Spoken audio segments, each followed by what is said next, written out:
Hello tout le monde, j'espère que vous allez bien. Aujourd'hui on se retrouve pour une nouvelle vidéo et on va parler voyage. Je vais vous donner tous mes conseils et tous mes bons plans pour voyager à Londres un week-end. J'ai noté pas mal de conseils sur l'ordinateur pour ne rien oublier et on va faire un petit peu le tour de mon week-end. On est parti à Londres du 10 novembre au 15 novembre. Donc c'était tout juste l'arrivée des décorations de Noël dans la ville de Londres. Les marchés de Noël n'étaient pas totalement ouverts, ils étaient en pleine installation. Mais on a eu la chance de pouvoir les voir juste avant de partir. Nous, pour aller à Londres, on a pris l'avion, on est parti avec la compagnie Ryanair de Marseille et on est arrivé à l'aéroport de Londres Stansted. On a pris une valise en soute pour deux pour éviter d'avoir deux bagages à main dans l'avion. D'un point de vue financier, c'était beaucoup plus avantageux de mettre une valise en soute, donc c'est ce que l'on a fait et puis honnêtement, c'était plus pratique pour voyager. La durée du trajet est de 2 heures, donc ça va très très vite. On est arrivé le 10 novembre aux alentours de 17h30 et comme on connaissait pas totalement Londres, on savait pas trop où l'hôtel se situait exactement. Puis avec les métros et tout ça, on a fait le choix de prendre un Uber pour aller jusqu'à l'hôtel. Au moins comme ça, on gagnait du temps aussi. On voulait pas perdre de temps à chercher le train, le métro, l'hôtel et tout ça. Donc on a pris la décision de prendre un Uber. Donc ça nous a coûté à peu près 60 € pour une durée, oui, de 1 heure de trajet. Avec le recul, on savait qu'on pouvait prendre le train, mais comme je vous disais, on n'avait pas assez d'infos sur le moment. En réalité, c'est hyper facile d'accès. On l'a fait pour le retour. Le train, c'est le Stansted Express. Voilà, donc vous en avez environ pour 30 € par personne. Mais il me semble que nous, ça nous avait coûté moins cher parce que, en fait, quand on avait fait le calcul par rapport au Uber, ça coûtait quand même moins cher. Donc je me demande si ça n'a pas augmenté en un an. Là, j'ai fait mes recherches de tarifs cette année, là, pour vous faire la vidéo. Mais il me semble que j'avais payé quand même moins cher. Donc l'Express vous emmène directement à la gare de Liverpool Street à Londres. Donc ça se situe en plein cœur de Londres, en plein cœur de la cité. C'est hyper pratique. Donc vous avez à peu près pour 50 minutes de trajet. Sachez qu'il y a des contrôles à la montée et à l'arrivée du train. Donc faites attention à prendre vos bons tickets avec la bonne date. Parce que moi, c'est ce qui... Moi, j'ai eu un petit couac avec les dates, mais c'est passé. Ensuite, concernant l'hôtel, donc nous avons séjourné à l'Ibis Whitechapel. Donc vous comptez environ à peu près 60 € la nuit. Donc c'est vraiment pas cher quand on connaît les prix des hôtels à Londres. En plus de ça, on était hyper bien situés parce que vraiment, on était à la frontière du quartier Whitechapel et à la frontière du quartier de la Cité. Donc hyper bien situé, proche des métros, proche du Tower Bridge, proche de tout. En fait, on pouvait faire pas mal de choses à pied. Donc faut aimer marcher, ça c'est sûr, mais vraiment cet hôtel, il était hyper bien situé et vraiment pas cher. En plus, vous aviez le petit déjeuner le matin. Alors moi, ce que je n'ai pas trop aimé sur le petit déjeuner, c'est que c'était hyper francisé. On avait l'impression d'être en France. Je trouvais ça dommage qu'ils ne proposaient pas un petit déjeuner typique anglais, vous voyez, avec les haricots rouges, le bacon, les petites saucisses. Je trouvais ça un peu dommage que ça soit trop francisé. Donc cet hôtel, je vous le recommande fortement. Ce que je vais faire maintenant rapidement, c'est que jour par jour, je vais vous dire un petit peu ce que l'on a vu. Ça pourra peut-être vous donner des idées, savoir un petit peu comment orienter votre week-end.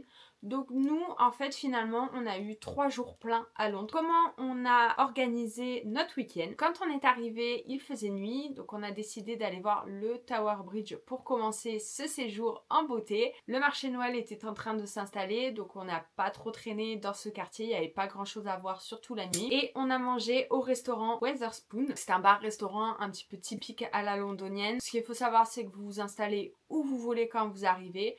Vous commandez directement au comptoir et ils viennent vous servir à table. Donc nous, on y a mangé 3 soirs sur 4 pour vous dire à quel point le bar était assez sympa. Bon après, c'est de la nourriture très simple, mais on y mange bien. De ce que j'ai vu sur internet, on peut prendre aussi le petit déjeuner typique anglais. Donc ça, je ne savais pas et je pense que si on retourne à Londres, on s'arrêtera à prendre le petit déjeuner là-bas parce qu'on doit au moins, je pense, prendre un petit déj typique anglais quand on va à Londres. Ensuite, pour notre première journée complète, on est retourné au Tower Bridge. Après, on a longé tout le sud de la Tamise jusqu'au London Bridge.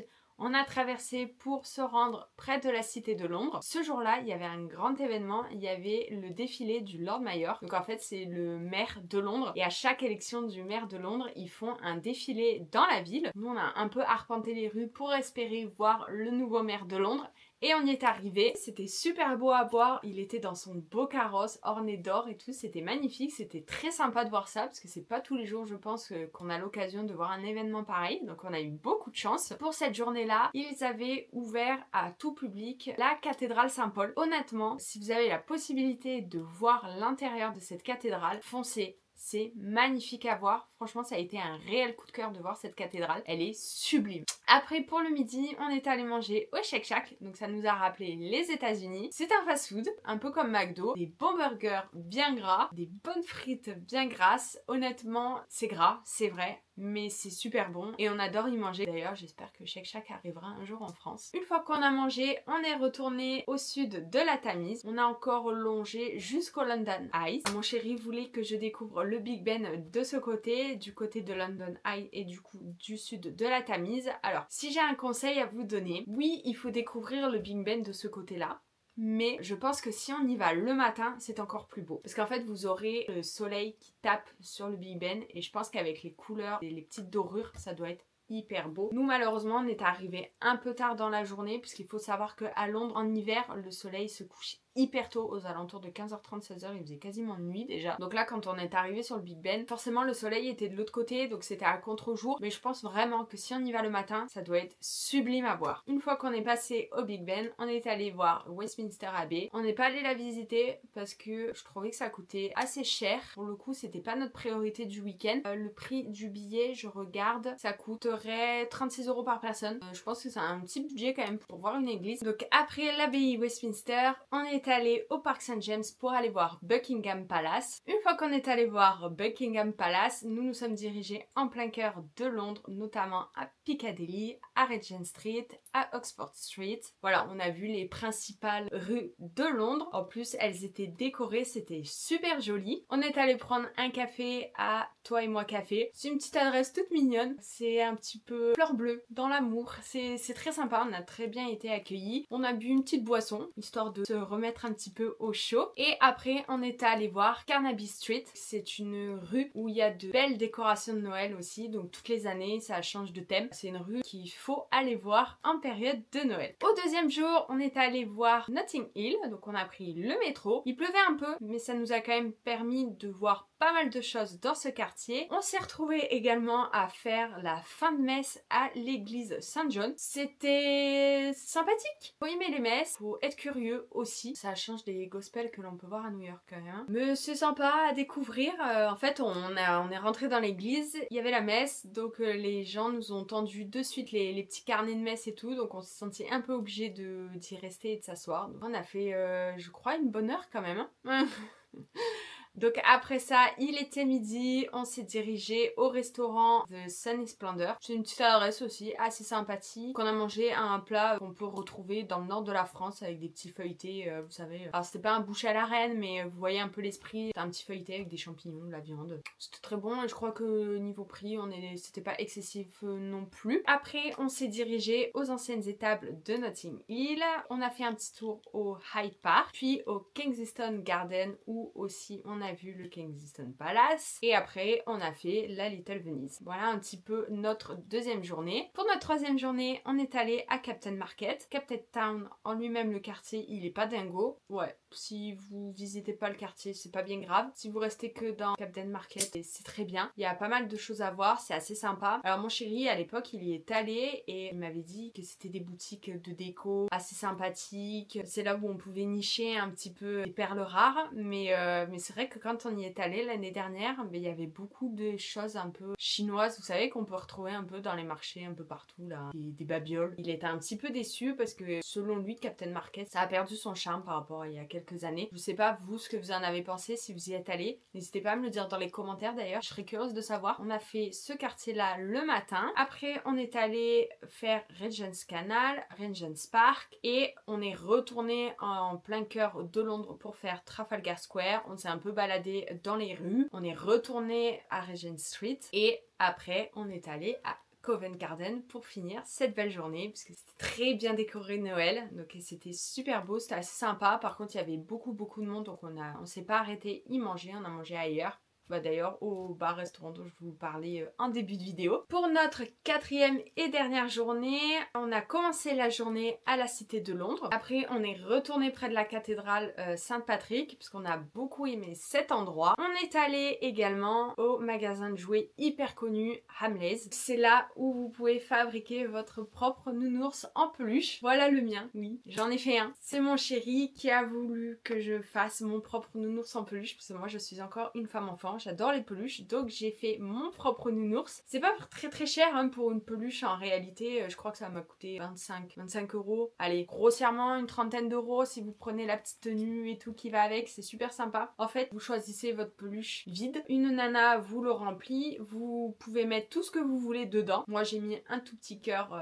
tout simple, mais on peut mettre plein de choses dedans. Et après j'ai choisi sa petite tenue. Alors vous pouvez lui mettre n'importe quoi, hein. Une tenue Harry Potter, une tenue de Noël. Moi j'ai pris un t-shirt tout simple. Vous voyez, c'est les monuments de Londres. C'est vraiment en guise de souvenir que j'ai fait ça. Donc c'est assez sympa si vous avez des enfants, un neveu, une nièce ou des petits frères, des petites sœurs. Bon après c'est un grand magasin de jouets. Donc accrochez-vous parce que je pense que les enfants vont être tentés par pas mal de choses. Mais pour faire le nounours, il me semble qu'il faut aller au 3e ou 4e étage. Si je dis pas de bêtises, c'est assez haut dans le magasin. Une fois qu'on a fait notre nounours, on a continué à faire 2-3 boutiques et on s'est dirigé vers le Horseguards Parade. C'est un petit monument assez sympathique.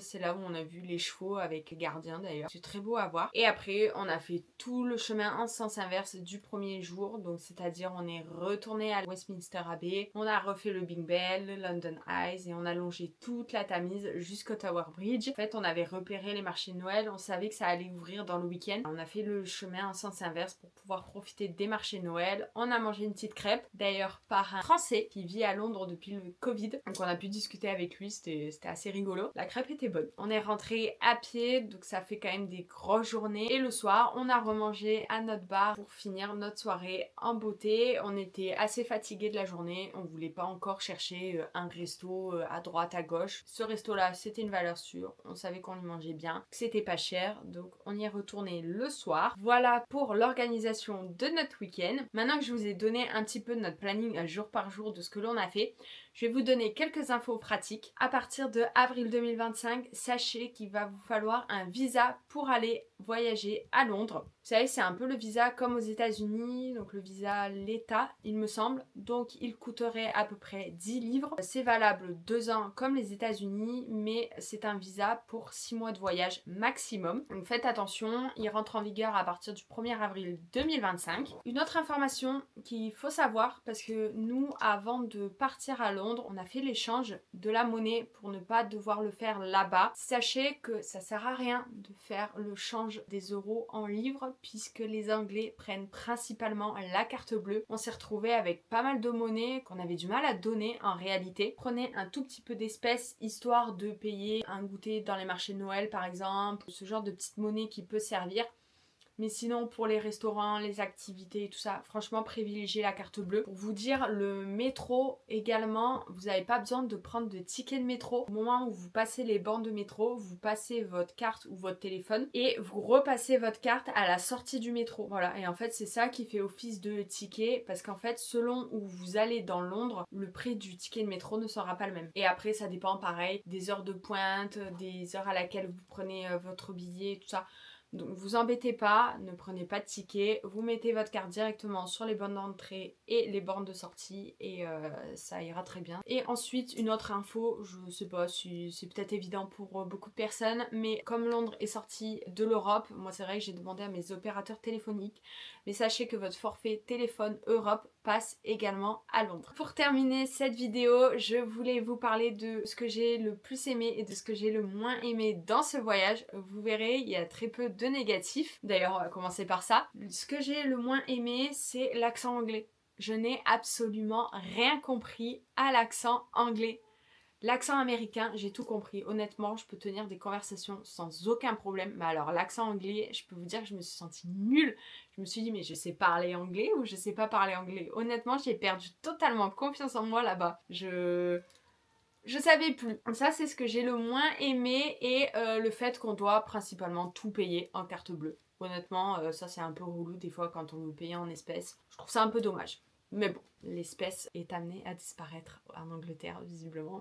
Mais on va finir quand même par le positif et vous verrez qu'il y a beaucoup de positifs dans ce voyage à Londres. Tout d'abord, la proximité de l'hôtel. C'est vrai qu'on a les métros pas loin, le centre-ville pas loin. On a pu faire énormément de choses à pied, ce qui nous a permis de faire des économies sur le métro et les transports en commun. J'ai adoré l'architecture londonienne. Moi, j'adore l'architecture parisienne, l'architecture haussmannienne. À Londres, on retrouve un peu une architecture particulière et j'ai adoré cet aspect-là. J'ai adoré d'ailleurs le fait aussi qu'il y a énormément de monuments à voir et qu'ils sont plus ou moins proches les uns des autres. On a pu très facilement tout faire à pied et c'est vrai qu'on a fait énormément de pas parce qu'on s'est dit « Oh bah il y a ce monument là, oh bah là il y en a un là, oh il y en a un là » et en fait on fait très vite le tour de Londres comme ça. Il faut aimer marcher, vraiment, il faut aimer marcher pour faire ça. Mais j'ai adoré cet aspect-là parce qu'on peut voir Londres tout en visitant les monuments. Ensuite, la période de novembre et je pense l'une des périodes les plus intéressantes pour aller à Londres puisque je vous dis en fait il y a les couleurs de l'automne, les parcs sont pleines de feuilles oranges, j'ai trouvé ça absolument magnifique.